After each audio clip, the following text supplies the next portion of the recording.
Okay, I can see attendees are coming in. Welcome, everybody. I'm going to wait just a second before we really start until we have all the attendees coming in. It usually takes a few minutes before everybody is on. So hopefully everyone can see the 8 panelists. For attendees, we're up to 37. We're expecting close to 100.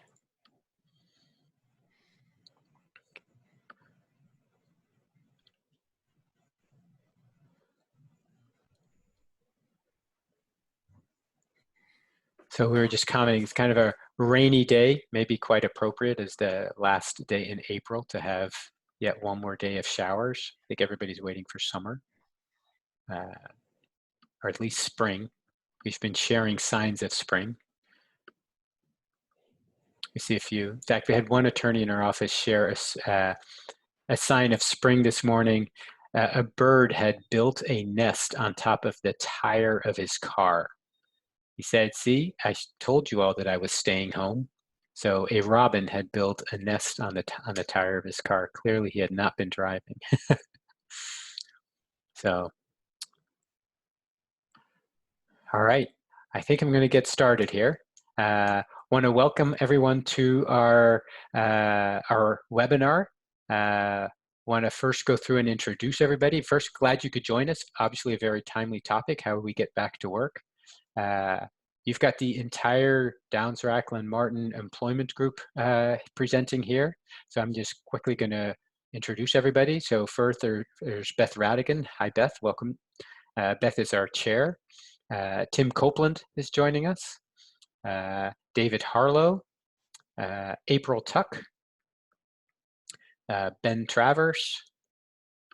Amy Braun. And Andrea Wright. And I would be remiss not to also thank Monique Trono. Many of you emailed with Monique, and we are very grateful for all of her work in making this happen. So a few preliminary matters as we get started. First of all, we'll have 4 different topics. Our goal is to spend about 10 minutes on each topic and then have time for questions. Questions are great, so we strongly encourage you to use the Q&A feature that should be at the bottom of your screen and not the chat feature. We'll be monitoring the Q&A closely, so please use that for your questions. Also, we want to let you know this session is being recorded and that today is April 30th. The law is changing constantly, so please recognize if you're watching this on a recording that this is being recorded as of April 30th. Also, a quick disclaimer, what we're providing you here is guidance. It's not legal advice because each situation is different. It depends on what state you're in, what industry you're in, and we also have to check for updates. Finally, if you're interested in CLE credits or HRCI credits or SHRM credits, we are applying for those, and be in touch with Monique to make sure you get those credits. Okay, panelists, did I leave anything out before we get started?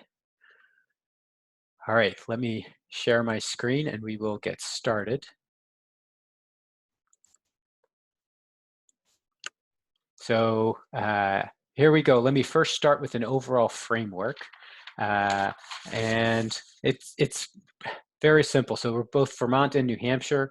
In Vermont, the stay-at-home order is in effect through May 15th. And the governor has been starting to open up businesses very slowly. As he calls it, he's opening up the faucet one little quarter turn at a time. Started last week, some more this week, and we expect that on Friday there'll be some more opening up. Now on your screen, you will see that there are several links. Don't worry about getting those. After this webinar is over, we will send everybody a document with our PowerPoint, and that will include all the links, so you will get that.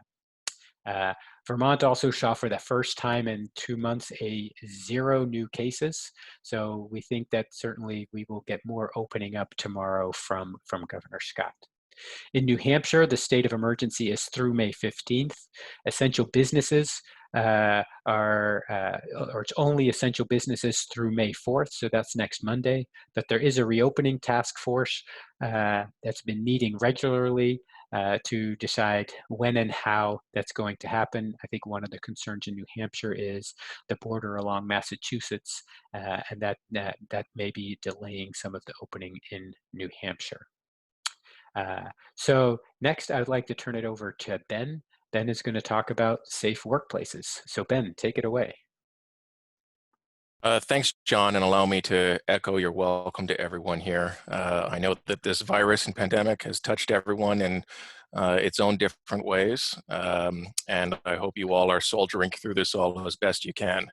To avoid any confusion here, I am not in a Parisian cafe. I am live from my home in Burlington, Vermont. Hopefully you won't hear my 4- and 2-year-old downstairs. My 4-year-old the other day referred to the pre-COVID-19 time as the olden days. And in the olden days, I used to wear work clothes and was happy to be able to dust these off for you today. We're going to kick things off now by talking about safe workplaces. And as John mentioned, the law, the regulations, the rules, the guidance is changing daily on this. And so first and foremost, the best thing you can do to ensure that you're going to have a safe workspace when folks return to the office is to stay up to date. You're doing that now by joining us here.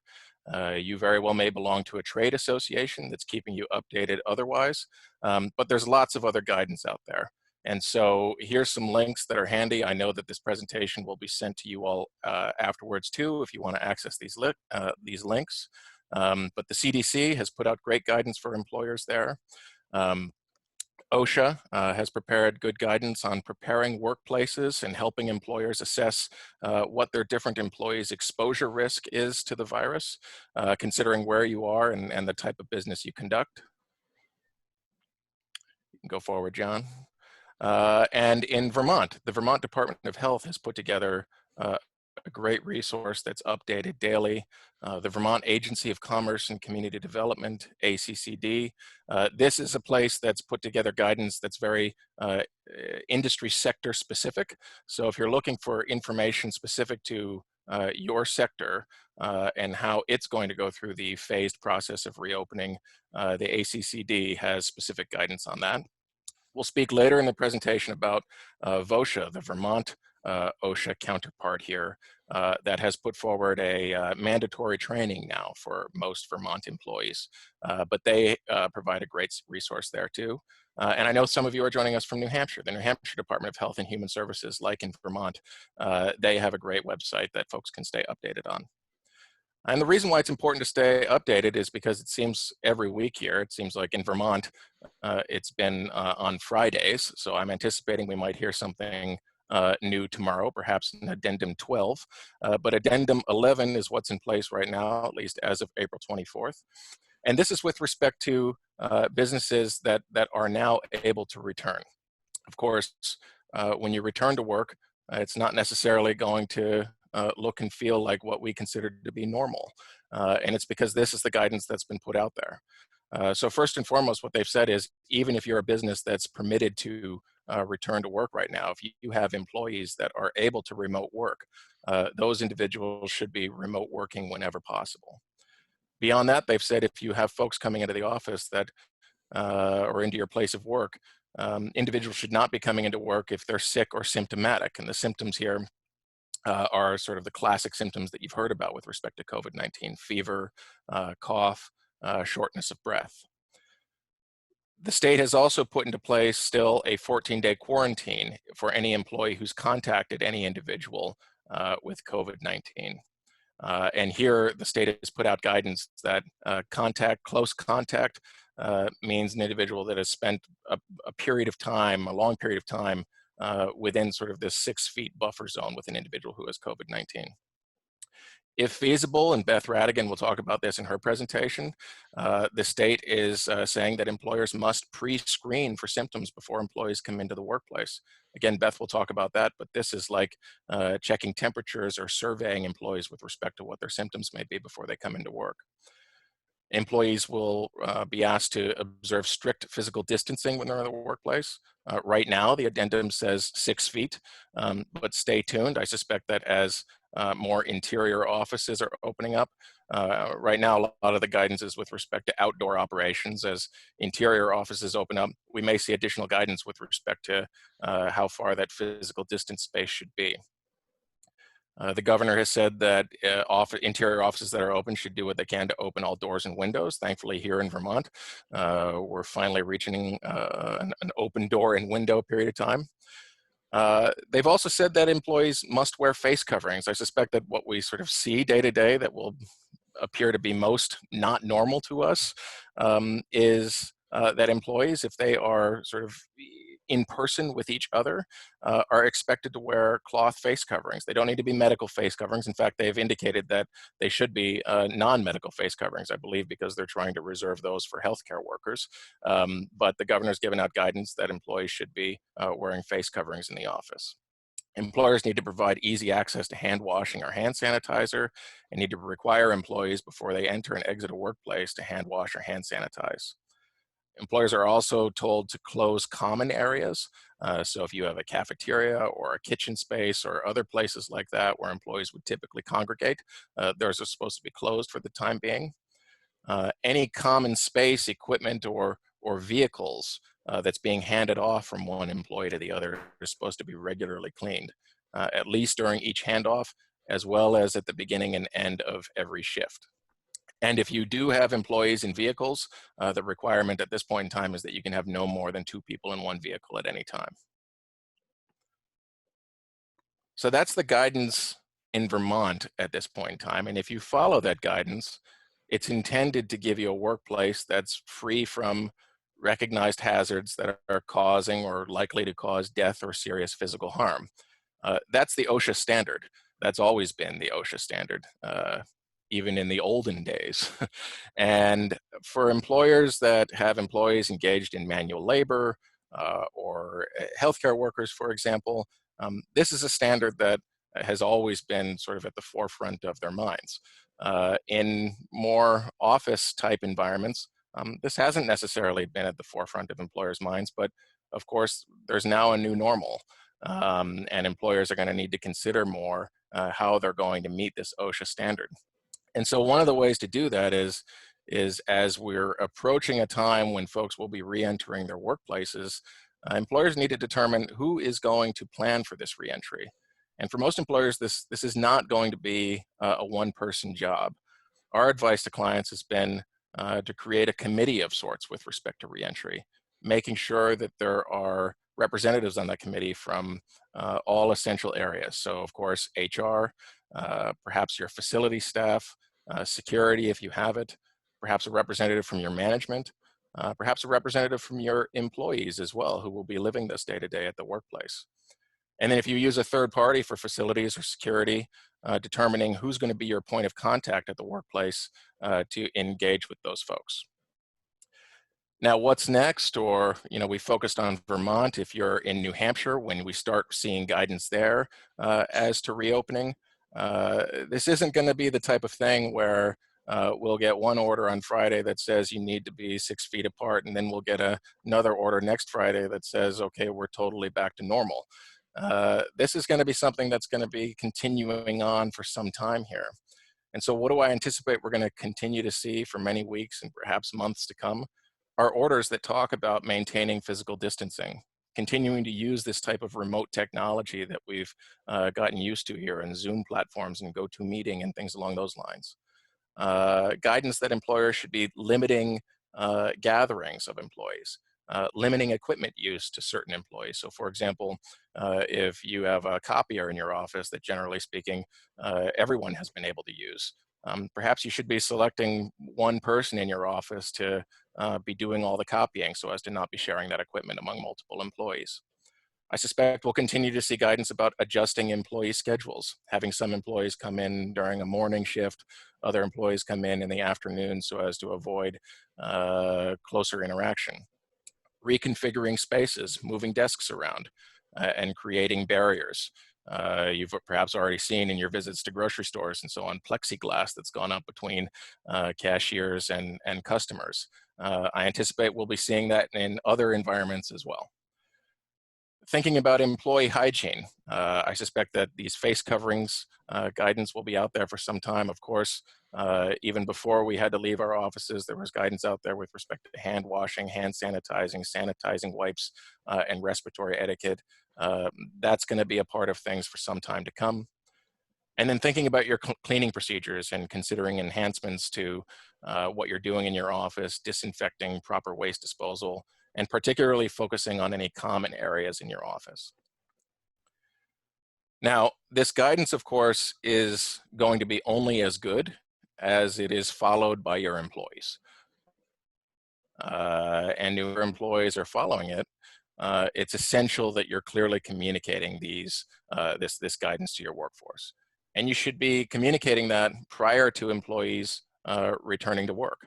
We'll talk momentarily at the end here that in Vermont, there's a new requirement here that all employees, or most all employees, are supposed to conduct or undergo a OSHA training on COVID-19 and how to protect yourself.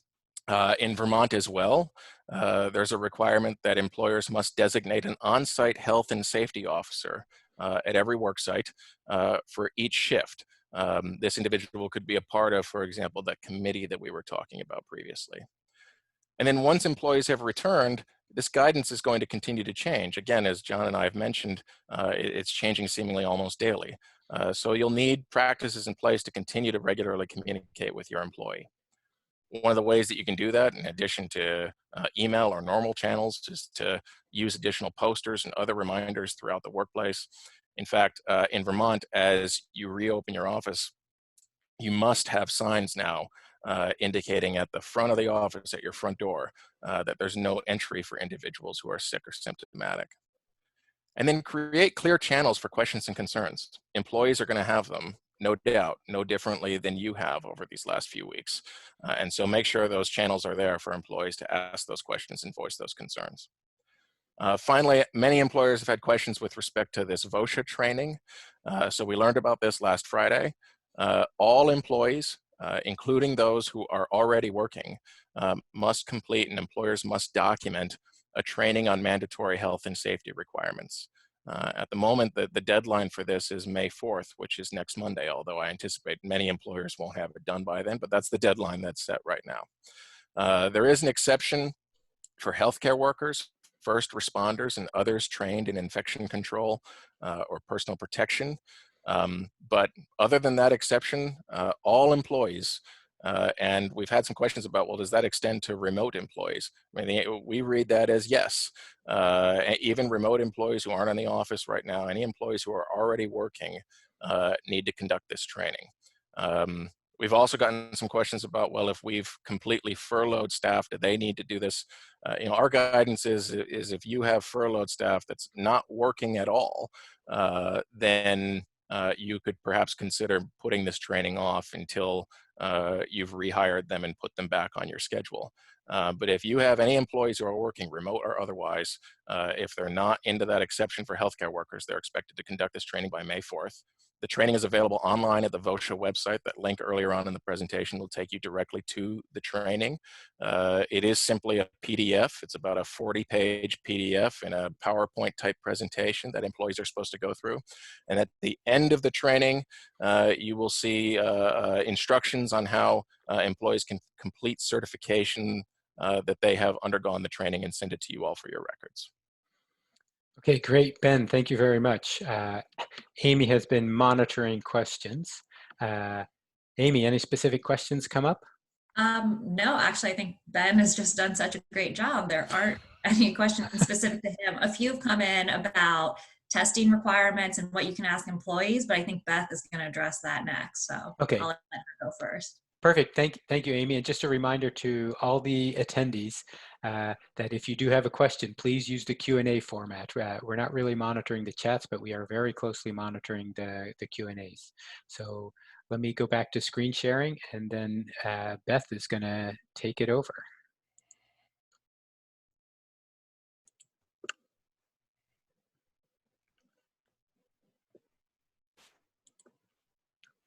Okay, Beth. Okay, next, there we go. Thank you, John.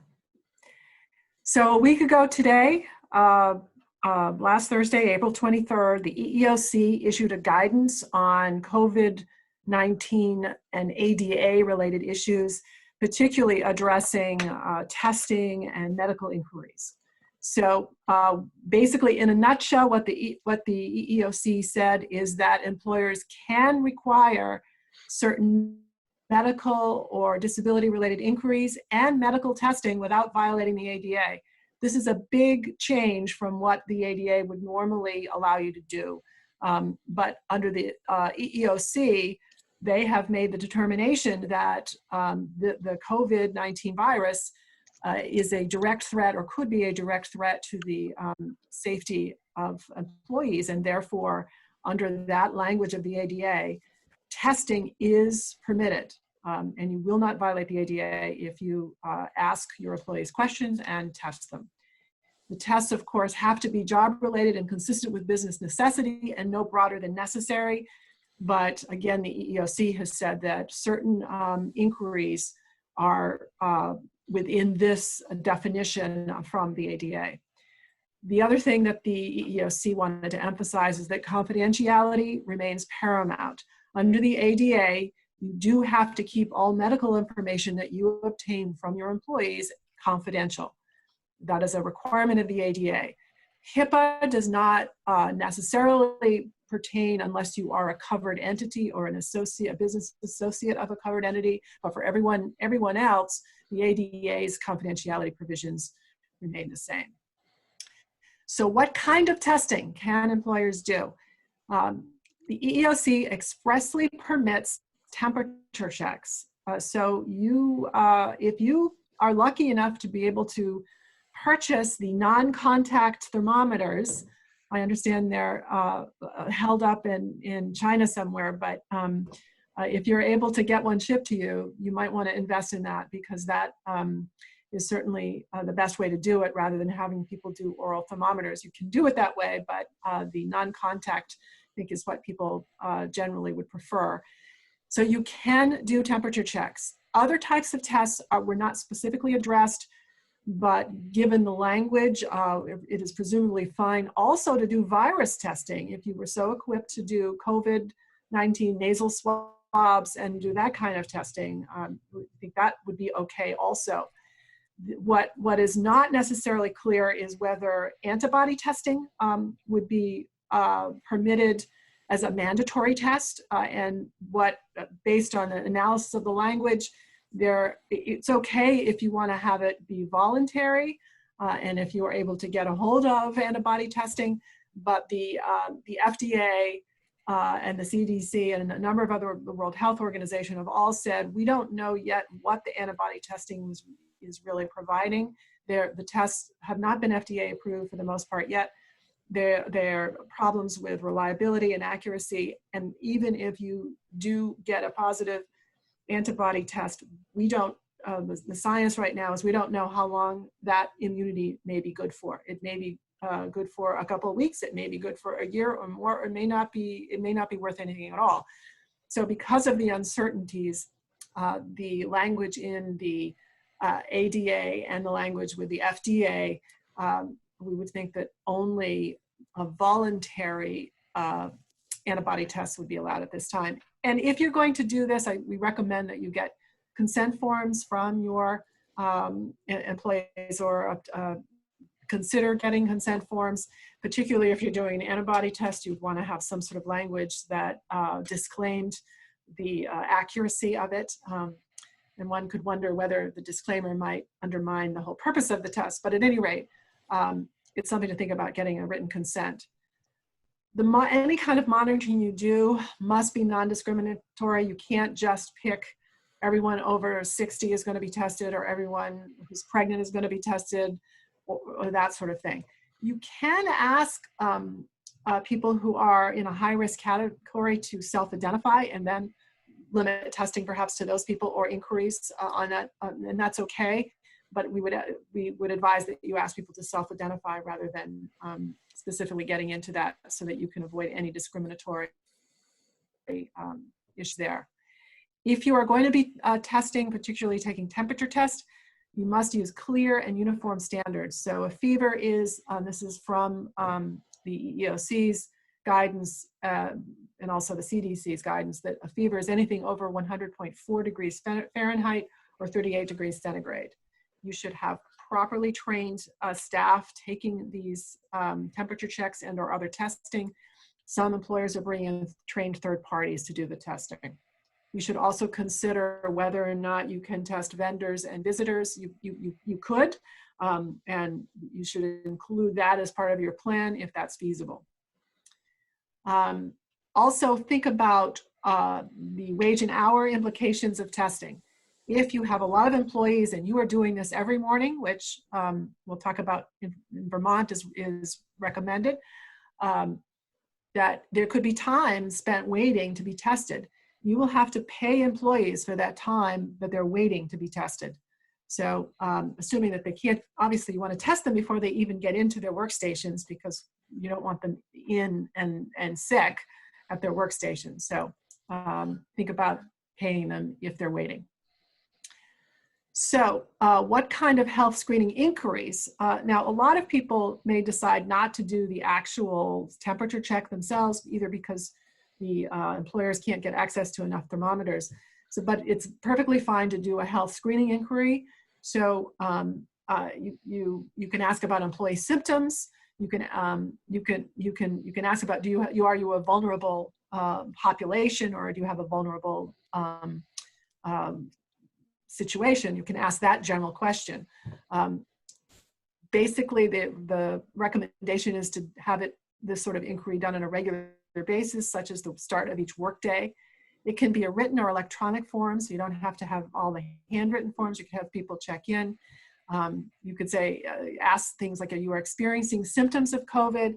You could ask if they've been tested positive, and if so, have they been, has it been 7 days since the onset, and or has it been 3 days that they've recovered without any symptoms whatsoever, without the addition of symptom reducing medication. You can ask if people have been in close proximity to someone who's diagnosed or with symptoms.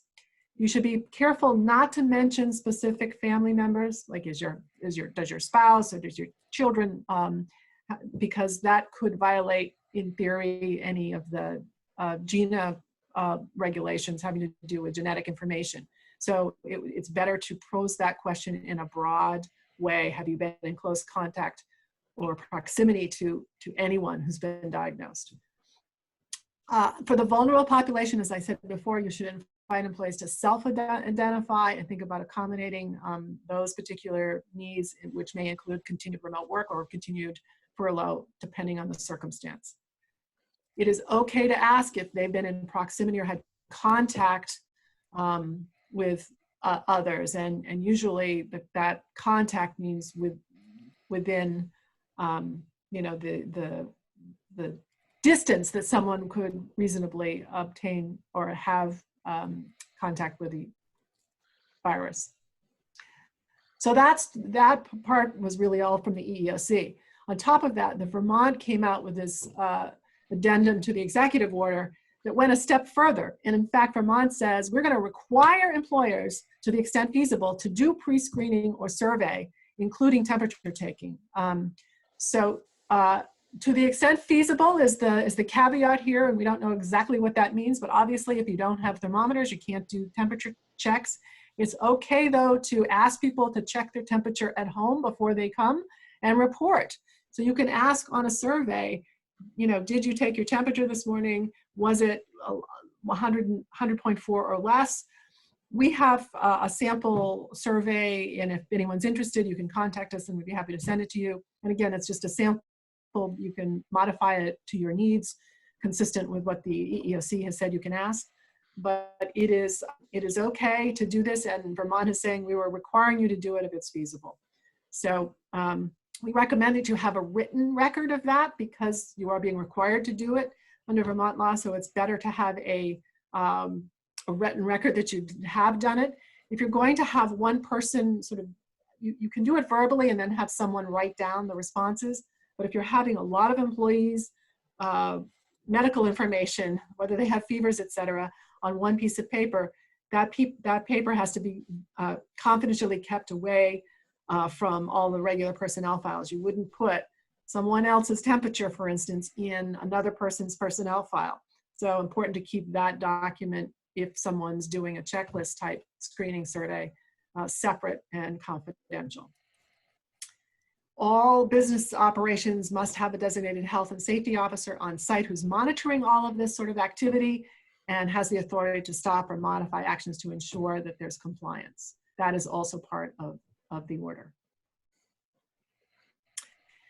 New Hampshire has not issued a similar guideline yet. We are looking for announcements tomorrow. All indications are that we will get some further announcement. Governor Sununu said earlier this week, he's working on a flex order that will likely continue some aspects of a stay-at-home order beyond tomorrow, and it may consider hospitals be allowed to resume elective procedures, and then there may be other loosenings of other sectors, similar to the way that Vermont did.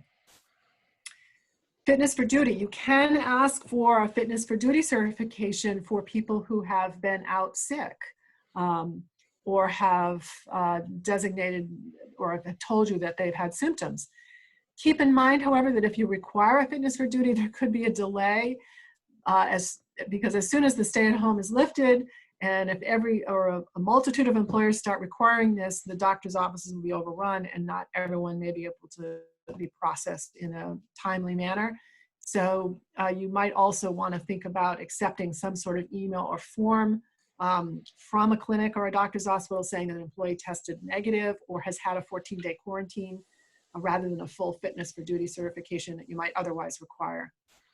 And just as the guideline, people with mild symptoms, even if not tested, should stay home at least 7 days since symptoms first appeared and at least 3 days since they've recovered from those symptoms without the use of medication.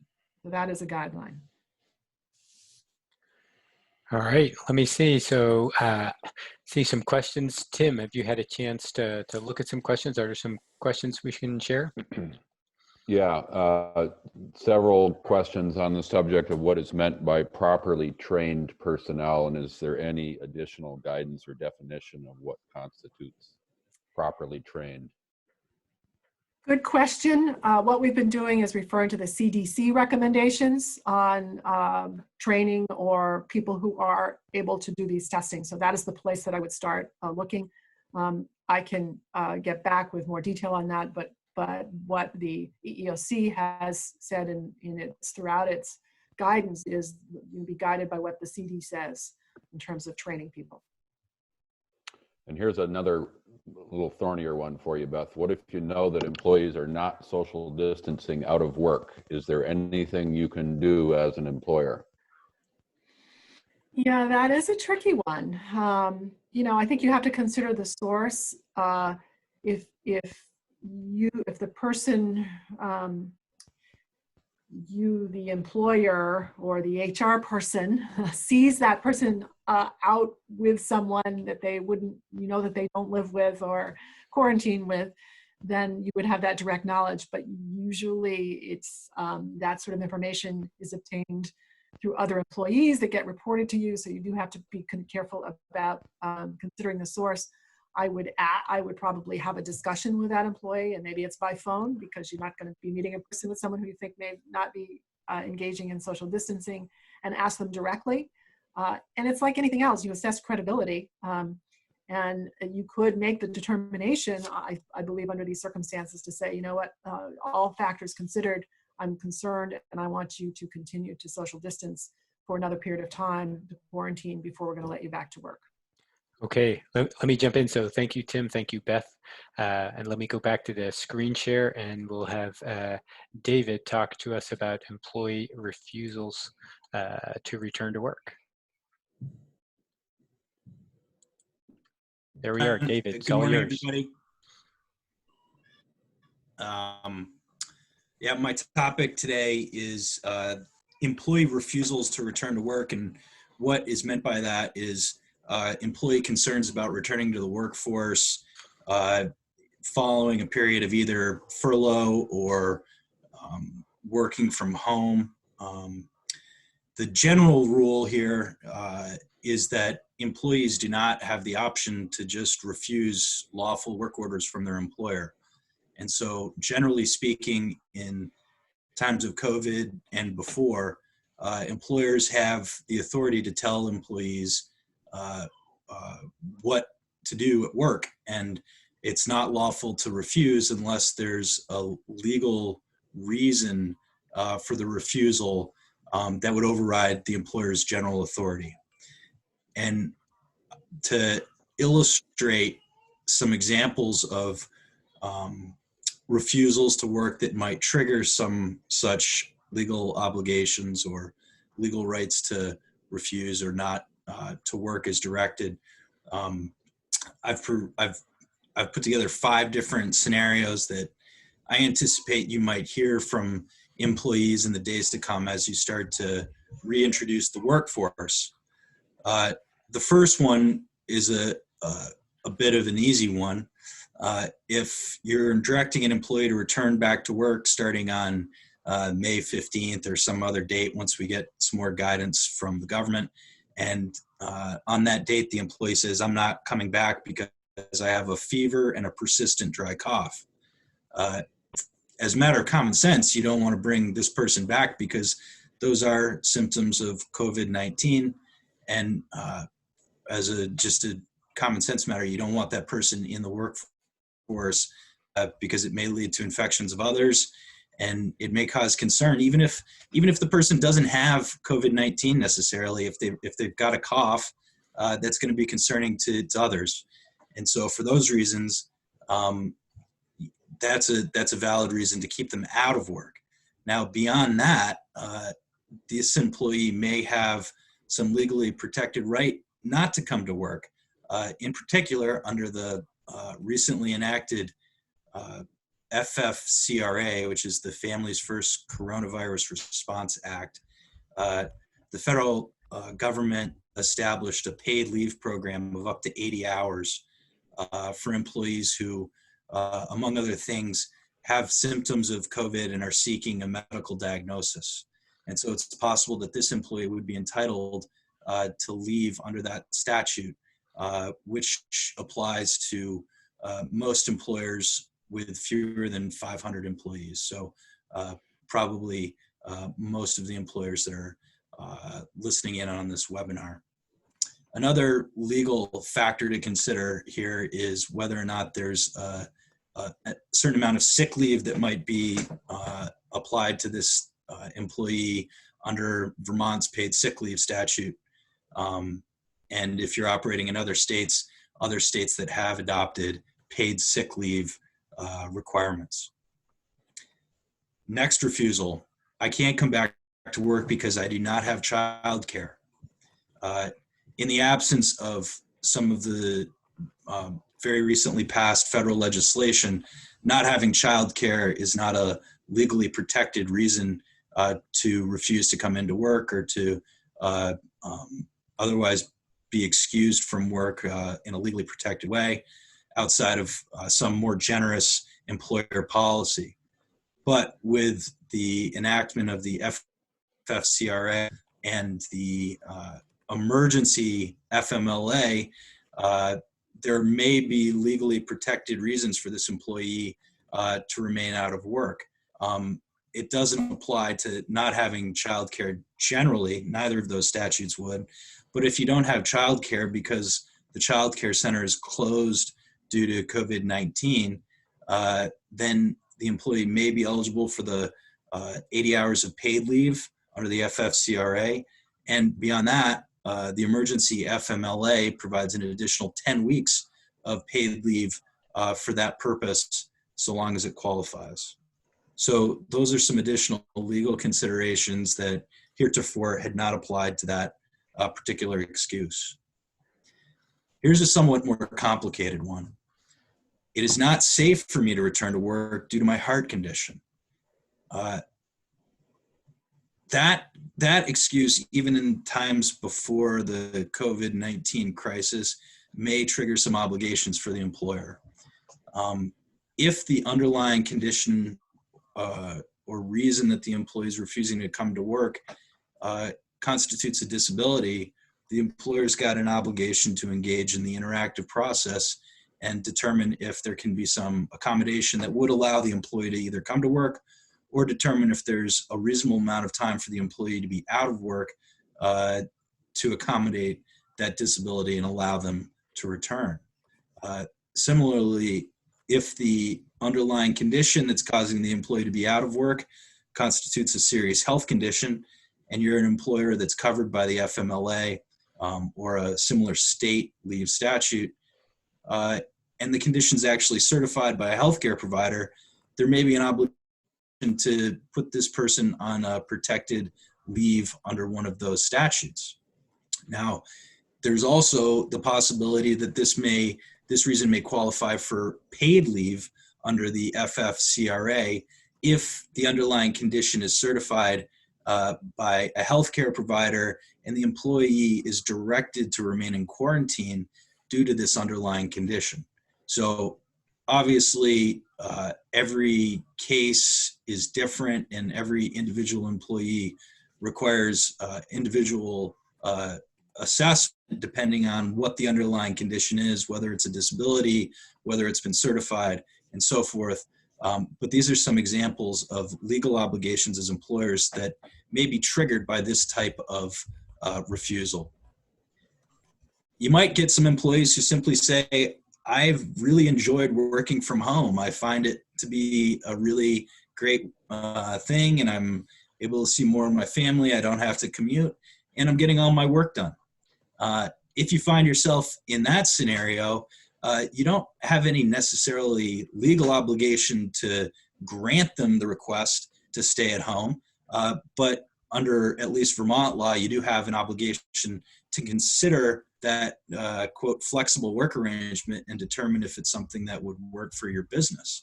And for some of the reasons that I think my colleague April is going to discuss, there may be some business and culture incentives for you to do that. If it's true the employee has been productive and meeting goals during this time of working from home and you want to continue that, maybe it's something you consider for reasons of morale.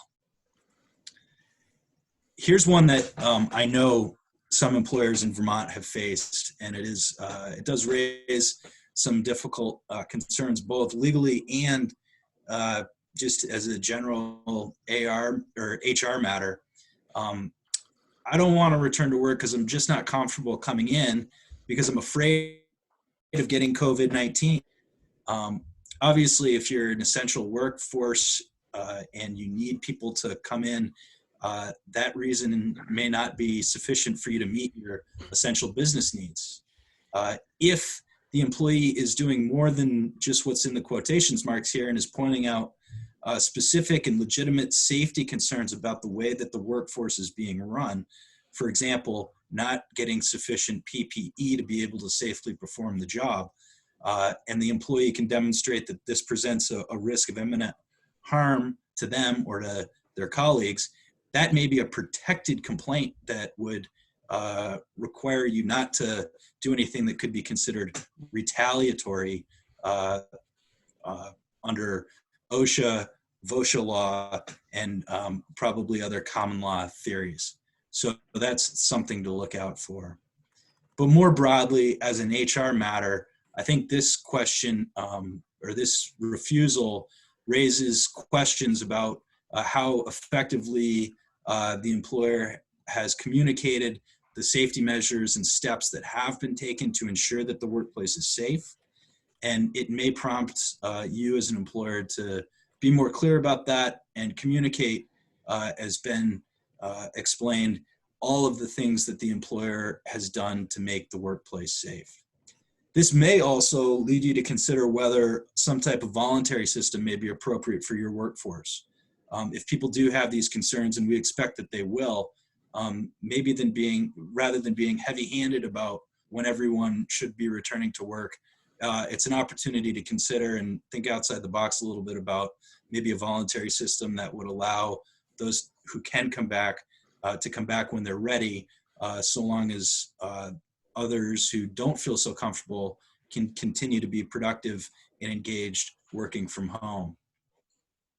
And then, if you do have an employee who maybe doesn't fall into one of the specific categories of legally protected leave, and they just are facing a personal situation that requires you to, consider whether some type of voluntary personal leave of absence may be appropriate. And finally, this is not to say that there may not be some unpleasant repercussion from this type of discussion with an employee. And it may be the case that certain employees just are not willing to come back to the workforce. And the general rule here is that so long as they don't fall within a protected category and the leave or the time off from work they're requesting is not legally obligated, there's no reason that you have to continue to employ somebody if they're refusing your lawful direction to return to work. However, John, if you go to the next slide, and the next 3 slides or so explain some changes to unemployment laws. And I think there's been a little bit of confusion about this, in no small part because these laws were developed so rapidly and were forced out in such exigent circumstances that we haven't had time to fully understand how they're going to work. But the bottom line is that in both Vermont and in New Hampshire, employees are now, for certain reasons, permitted to quit and then be eligible for unemployment, which is contrary to the general nature of unemployment compensation generally. Generally, you're only eligible for it if you've been deprived of work. But here, if you're quitting, leaving work for one of the bullet point reasons in this slide in Vermont, you may be eligible to receive benefits. And in addition, there's been a lot of publicity about the federal changes to unemployment compensation, most notably the temporary $600 per week additional benefit for COVID-related unemployment. And New Hampshire has also adopted a similar standard via executive order from Governor Sununu, which allows employees to separate from employment and remain benefit eligible, provided it's for one of the reasons that's listed on this slide. So that concludes my presentation. I'm happy to answer as many questions as there's time for. Yeah, great. Thank you, David. So Andrea has been monitoring questions. Any specific questions come up, Andrea? Yes, specifically to the unemployment part of the presentation, there is a question that perhaps can give us a little bit more insight on that particular part. If an employee refuses to return to work, claiming that they're fearful of becoming infected, do you still continue to receive unemployment? So if the employee refuses to come to work because they've been infected by COVID, are they eligible? Because they are fearful of becoming infected by COVID-19. Fearful alone is not one of the statutory reasons that you can be eligible. But if it's fearful connected to some safety concern about the workplace or some underlying risk factor that the employee has, they may be eligible for unemployment benefits. And the practical reality is that these unemployment benefits are being doled out rapidly and under a very employee and forgiving standard. So there is a good chance that the person would be able to get benefits. Okay, so if there are additional questions, please use the Q&A feature.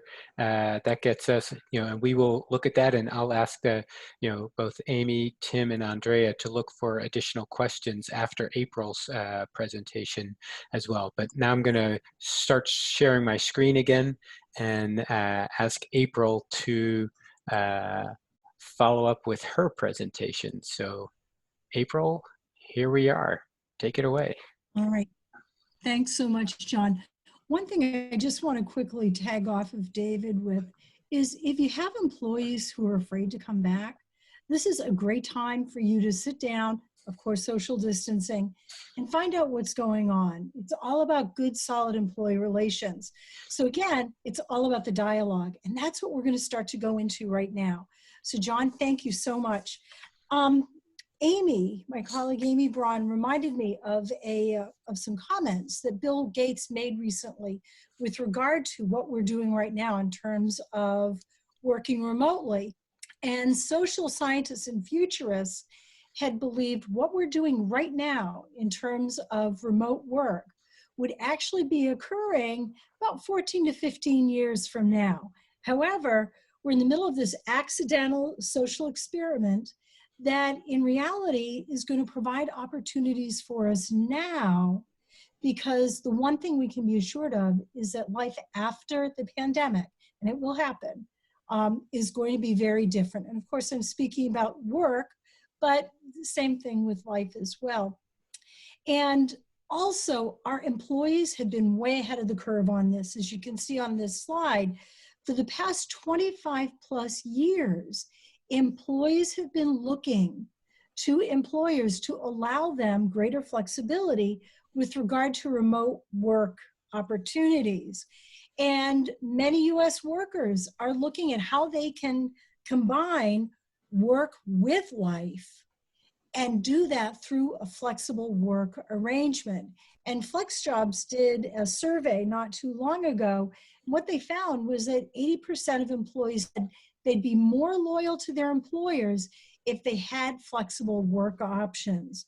So again, this is an opportunity for us as leaders in our organizations to advance our own organizations relative to remote work opportunities. John, could you go ahead and move the next one? Thank you. So let's take a look at some of the more common variations on a theme. And there's a plethora of them, but these are the 5 that are right now getting a lot of attention. The first is flex time or shift work. And with flex time, I may choose to work from 7 a.m. until 11 a.m., go do things like get my snow tires hopefully changed, things like that, and then come back and work from say 4 until 8. That's what flex time is all about. I'm getting the work done, but within a different time frame. Shifts is an entirely different concept in that you're still taking the concentrated 8 or 8.5 hours, but you're moving it from the traditional 9 to 5 to maybe 11 p.m. to 7 a.m. You know, if you're working with global clients, they're going to really appreciate that. The compressed work week comes from the world of healthcare. And here it may be somebody working 4 10s, 3 12s, or in the social sector, social services sector, they're starting to experiment with 24-hour shifts. Telecommuting, that's what most of us are doing right now. Because of the advances in technology, we're able to work remotely, and remotely can be anywhere, although hopefully we're all working from our home offices. And then though, there's another concept that is gaining increased popularity, and it was doing that before the pandemic, and that is a hybrid model of telecommuting and what we call hoteling. So I may work remotely Monday, Wednesday, and Friday, but on Tuesdays and Thursdays, I want to come into the office.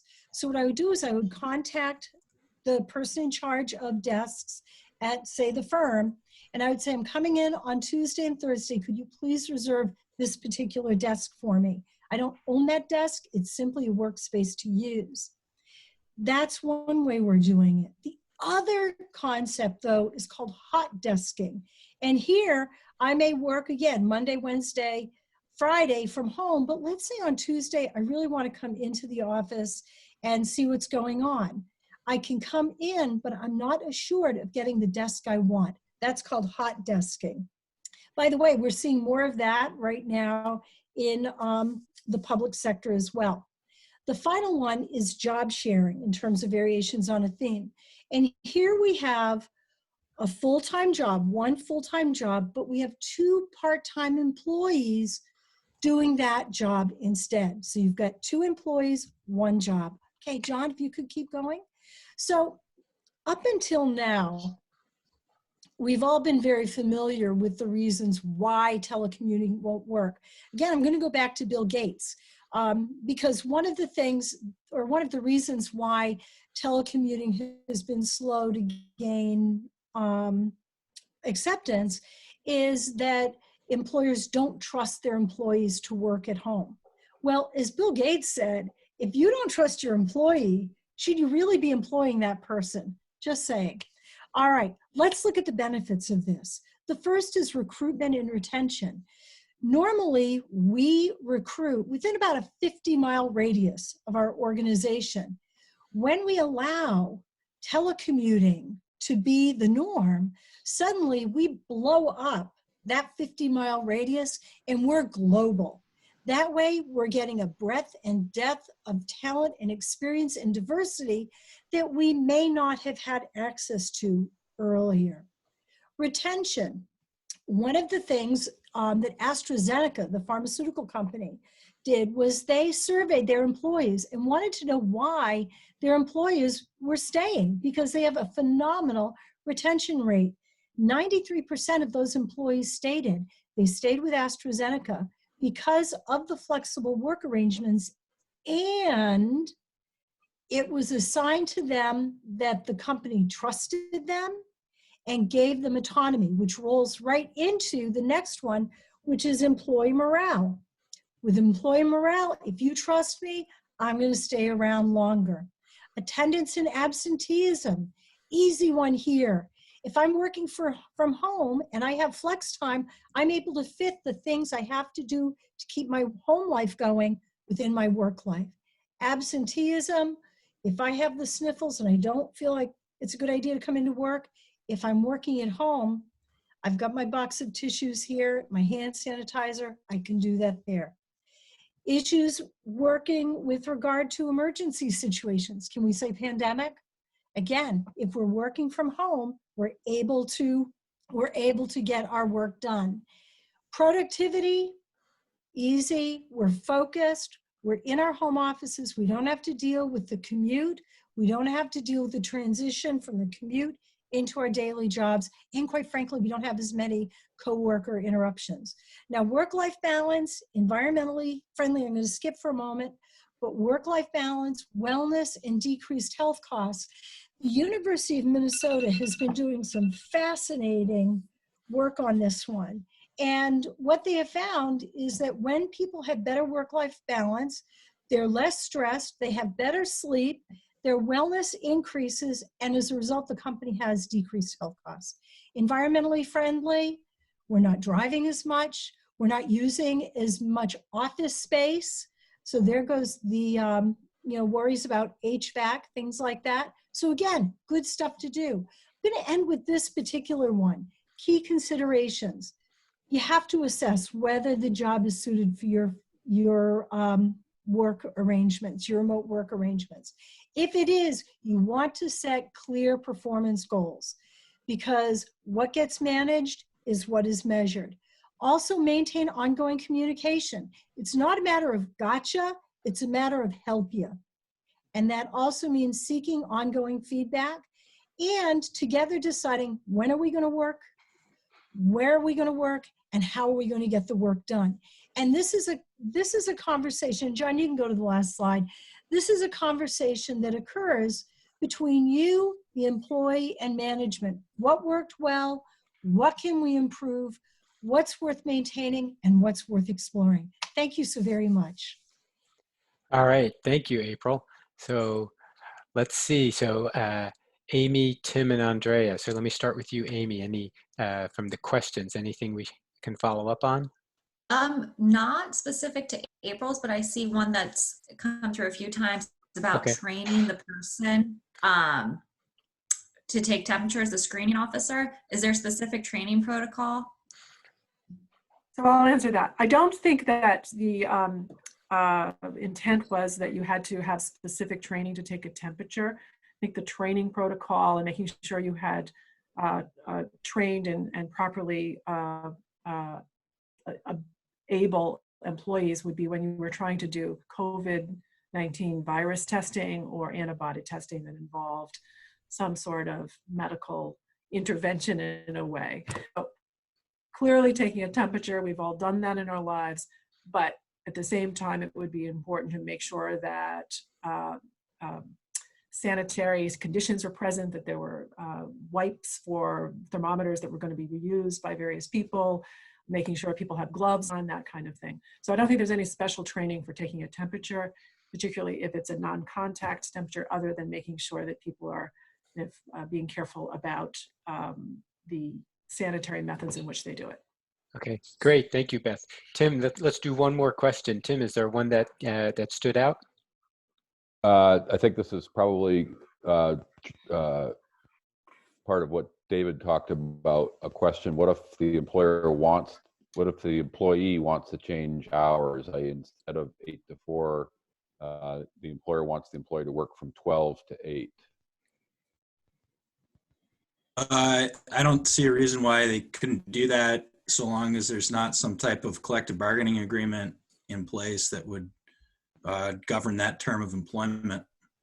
Okay, great. Well, thank you all. So it's my honor to be part of a great team. You see all of us, the labor and employment lawyers and labor relations consultants of Downs Racklin Martin, and it's been fun for us as a group to put this together. I would also leave with 2 other thoughts. One is, stay well informed. When you sign off, you should be directed to DRM's resource page on COVID-19 resources. We'll also send you a copy of the PowerPoint, so everyone should be getting that. If you have any other questions, feel free to contact one of us and we'd be happy to help you out. And then finally, I would say, during these times, be resilient, right? We're going to have these challenges. This is something we're all facing. So be resilient and be kind to one another. That's it. So thank you very much. And we wish you all a good day. Thank you, everybody. Thank you. Thank you. Bye now. Thank you.